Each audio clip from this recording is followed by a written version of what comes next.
In the vast stretches of quiet desert, where shifting dunes reshaped the landscape overnight, there once stood a town full of life, ambition, and hope. Streets echoed with footsteps, markets buzzed with trade, and homes sheltered families who believed their future was rooted in the sand beneath them. But the desert has its own rules, ancient, unpredictable, and unforgiving, and this is the story of a town swallowed whole by nature, erased from existence, and then, against all odds, revealed again a century later. The town was known as Kulmanskop, a remote settlement in Namibia built during the early 1900s diamond boom. At its peak, Kulmanskop was a symbol of sudden wealth. Miners from Europe flocked to this harsh landscape chasing fortune.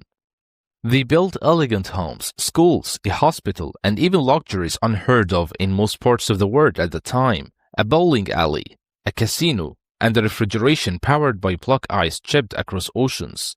Money flowed so freely that diamonds were once picked straight from the sand. No tools, no machines, just bare hands and moonlight. It was a golden age, and Kulmanskop thrived. But like many boom towns, prosperity had an expiration date. As the easily accessible diamonds disappeared and richer mines were found elsewhere, people began to leave, slowly at first, then all at once. By the 1950s, Kulmanskop was abandoned. No farewell ceremony, no slow decline, just silence. The wind carried sand through open windows, filling living rooms, staircases, and hallways.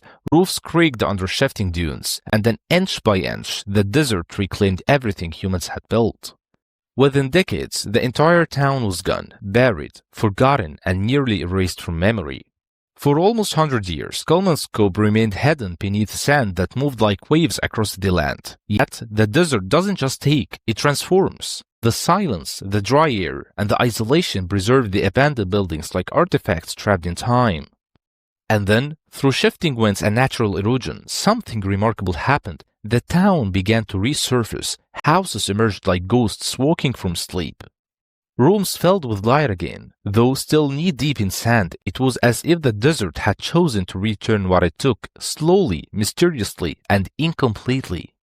Today, Kulmanskop is a haunting spectacle. Tourists walk through homes where sand pours in like ocean tides. Faded wallpaper clangs to cracked walls. Rusted bathtubs set in rooms where drifting dunes nearly reach the ceiling.